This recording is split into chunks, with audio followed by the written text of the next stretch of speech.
une augmentation des baptêmes en âge scolaire, des baptêmes de confirmation des ados, jeunes adultes. En fait, il y a une augmentation un petit peu de tout. C'est un motif d'espérance, et puis voilà, on sait pas trop pourquoi, mais on est content que ça se passe comme ça. C'était un gros défi de vivre la nouvelle paroisse, parce que d'une part, elle est grande, hein. On peut considérer qu'on est autour de 50 000 habitants sur le territoire. D'autre part, elle a cette autre caractéristique qu'une partie est la ville et une autre partie est une partie plus rurale, on pouvait craindre, alors peut-être d'autres pourraient le dire, mais on pourrait craindre que la ville étouffe le dynamisme de la partie plus rurale.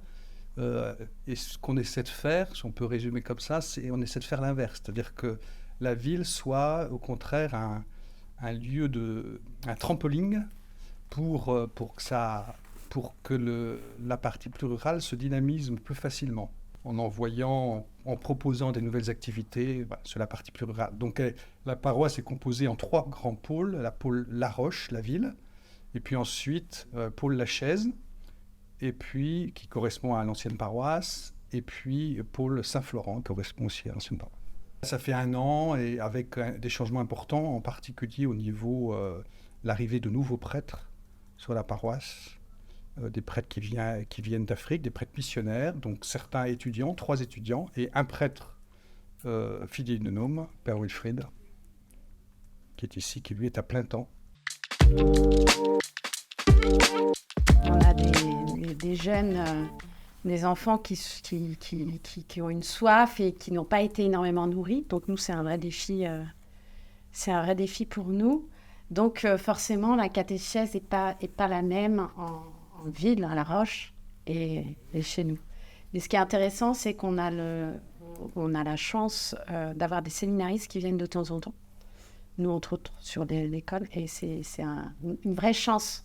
Ce que connaissent déjà les enfants de La Roche.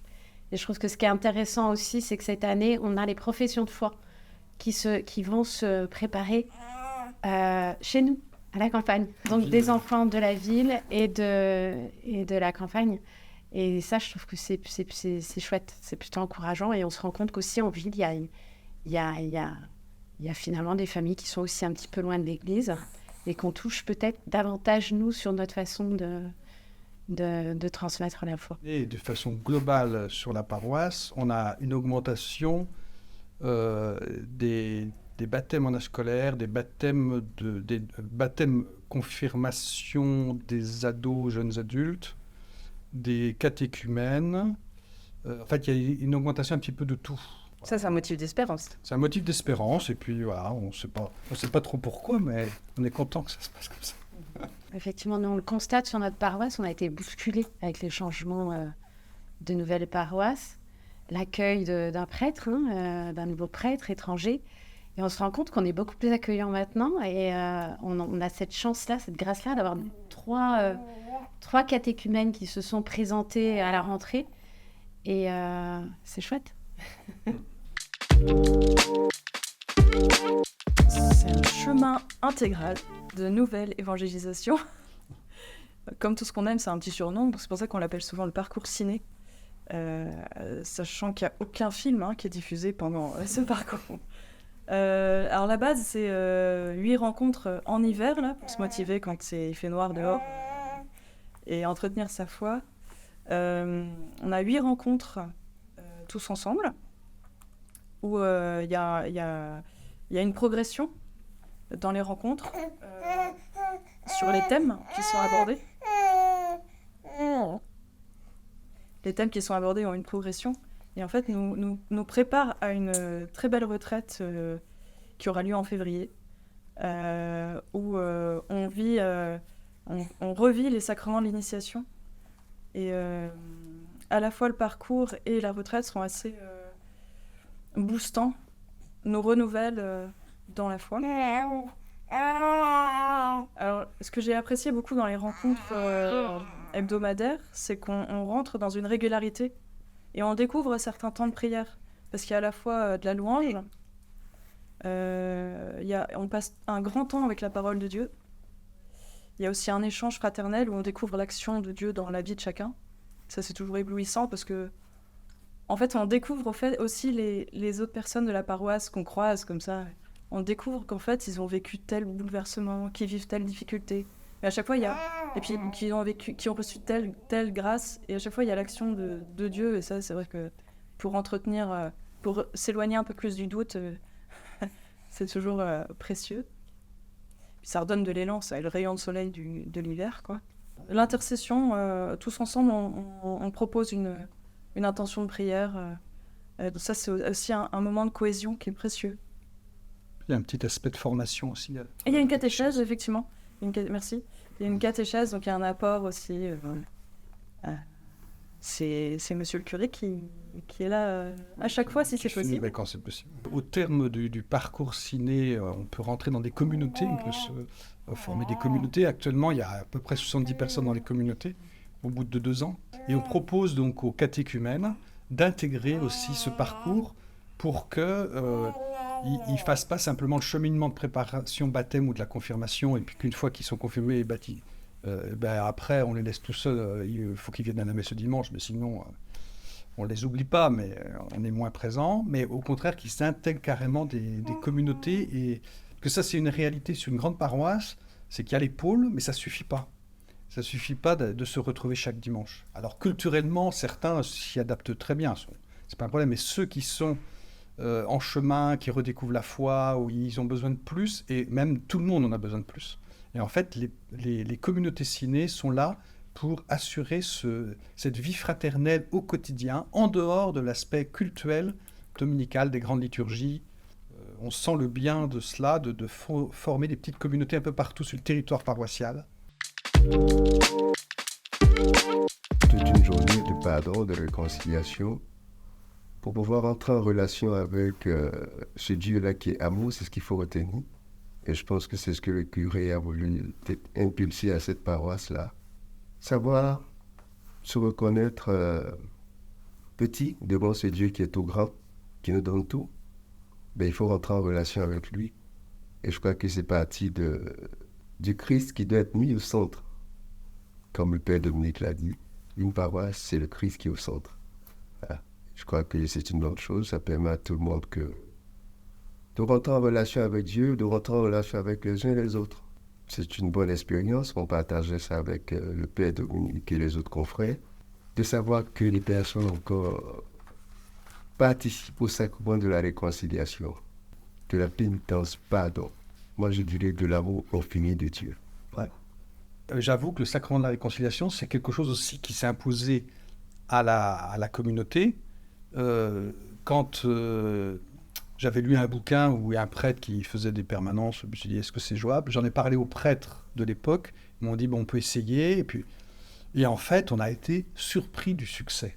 C'est-à-dire que d'un seul coup, j'avais dit, vous prendrez un livre, vous ferez vos prières, vous pourrez faire des lectures dans les permanences. Mais en fait, de temps en temps, je dis les vêpres, mais je ne vais pas plus loin. En général, il y a tout le temps du monde. Alors, il y a des moments plus forts que d'autres. Il y a des moments, ça déborde de tous les côtés. Voilà. En tout cas, on a été surpris du succès. Et puis même, on s'est dit, peut-être qu'on va arrêter juillet-août parce qu'il y a moins de monde quand même sur la Roche. Ben non, juillet-août, on a du monde. Et on a du monde, des touristes. Donc, on n'arrête pas. On le fait tout le temps. Sur la ville, on voit ça vraiment très fortement. Et l'idée, alors évidemment, ce n'est pas les étudiants, parce que souvent, même au niveau de moyens de déplacement, ils ne peuvent pas se déplacer beaucoup.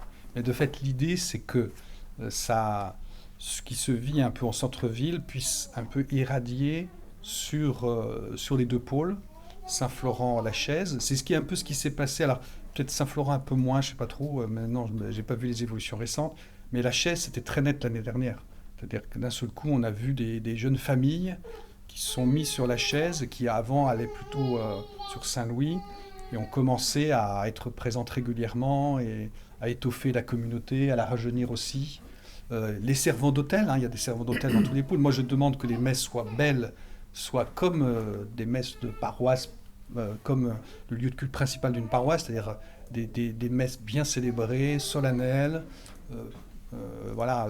avec une liturgie développée, avec des servants d'hôtel, etc. Donc là, Et puis en essayant de faire en sorte que des jeunes soient attirés aussi par ces pôles et se fidélisent. Parce qu'en fait, c'est très important la fidélisation, sinon on ne peut pas faire grand-chose. Hein. Si c'est simplement de la consommation ponctuelle.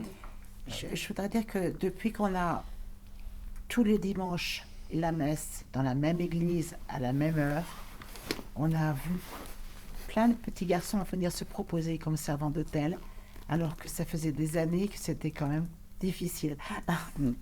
Et à Saint-Florent, je sais qu'il y a eu une augmentation aussi oui, depuis quelques temps, là, maintenant que c'est... Oui, c'est vrai que le fait d'avoir une messe à un endroit fixe tous les dimanches, c'est beaucoup plus simple pour réunir tout le monde, en fait. Ah oui, non, mais On a été perdus pendant plusieurs années avec des messes qui changeaient chaque dimanche, un peu perdus. Là, je trouve que c'est plutôt bénéfique. Et effectivement, ça fait chaud au cœur de voir tous ces petits servants d'hôtel et ces servantes d'assemblée, parce qu'on a des jeunes filles aussi. Et on attire et on accueille des enfants, des jeunes qui viennent des écoles, qui ne fréquentaient pas l'église le dimanche. Et c'est là qu'on peut rencontrer des familles qui étaient un petit peu loin. Et là, de voir un peu aussi les souffrances, les fragilités, la grande solitude qu'on vit actuellement. Ça, je pense que c'est un de nos enjeux. C'est d'aller rejoindre les gens dans leur solitude. Il y a un grand espace missionnaire qui est devant nous. Bon, après, il faut y aller par étapes. Mais de fait, les communautés ciné, la vitalité des pôles, des différents pôles, sont là vraiment pour... dans ce but-là, hein, c'est vraiment pour pouvoir rejoindre les gens, d'être au plus proche d'eux, de les rejoindre et de les inviter à cheminer. Ma joie, c'est de voir qu'il peut y avoir des catéchumènes qui viennent de lieux différents. Là, autour de la chaise, autour de Saint-Florent, il y en a eu. Je suis sûr qu'à la chaise, il y en aura. Et voilà, et ça va vitaliser. Alors, ça suppose que les paroissiens qui sont là depuis très longtemps, qui ont connu autre chose, ils acceptent qu'il y ait des choses qui changent un peu, qui acceptent d'être un peu bousculés. Alors, à Saint-Florent, je sens que ça se fait. Oui. C'est vraiment... Puis je pense sur la chaîne aussi. Mais... Bon, après, on a toujours quand même, je sais pas. Enfin, moi, ça me mortifie, les gens qui disent qu'ils ne vont à la messe que quand la messe est dans l'église de leur village. Et qui n'arrivent pas à faire... Et ces gens-là, il va falloir qu'on les rejoigne d'une façon ou d'une autre, je sais pas. Je sais pas trop, mais c'est trop triste, quoi. Ah, mais c'est souvent des gens un peu âgés, quand même. Les choses sont en train de bouger. Et moi, je suis très touchée par ce qui se vit, justement... par la proposition du parcours ciné. Moi, c'est vraiment quelque chose qui m'a touchée cette année. Je l'ai découvert en rentrant dans l'équipe pastorale, on nous a présenté effectivement ce parcours. Mais là, il rayonne vraiment. Enfin, moi, c'est vraiment ce que je perçois. Il y a un véritable rayonnement. Et je trouve que ça touche tout le monde. Il y a une grande diversité dans ces équipes. Et donc, nous, à Saint-Florent, j'ai fait la rencontre d'une dame qui est rentrée dans ce parcours et dans une équipe. Et je pense que ça va nous aider à dynamiser aussi, nous, en campagne, parce qu'on se retrouve parfois sur des messes qui sont un petit peu tristes. Et ils font la proposition de venir chanter, parce qu'il y a plein de talents en plus. Donc chaque talent est mis au service de l'Église. Et on sent un souffle, un dynamisme dont on a besoin, nous, dans nos campagnes, de fraîcheur, de jeunesse, et ça montre aussi aux anciens que l'Église, c'est toutes les générations. Et ce qui est important, mais il faut que le perdure dans le temps. Enfin, on doit transmettre, on est dans la transmission. Il y a des relais à prendre, mais on a encore besoin de tous ces gens âgés qui font tout. Mais bien sûr, et voilà, non, mais c'est intergénérationnel. Tout le monde a sa place. Tout le monde a sa place, mais ce qui est important, c'est qu'il y a un changement de génération qui est en train de se produire, et que les jeunes sont quand même proportionnellement beaucoup moins présents que les générations plus anciennes. Donc parfois, les anciens ont du mal à transmettre parce qu'il n'y a pas de jeunes. Et alors nous, dans la configuration de notre nouvelle paroisse, on a du potentiel. On peut vivre des choses. Donc c'est ça qu'il faut qu'on utilise.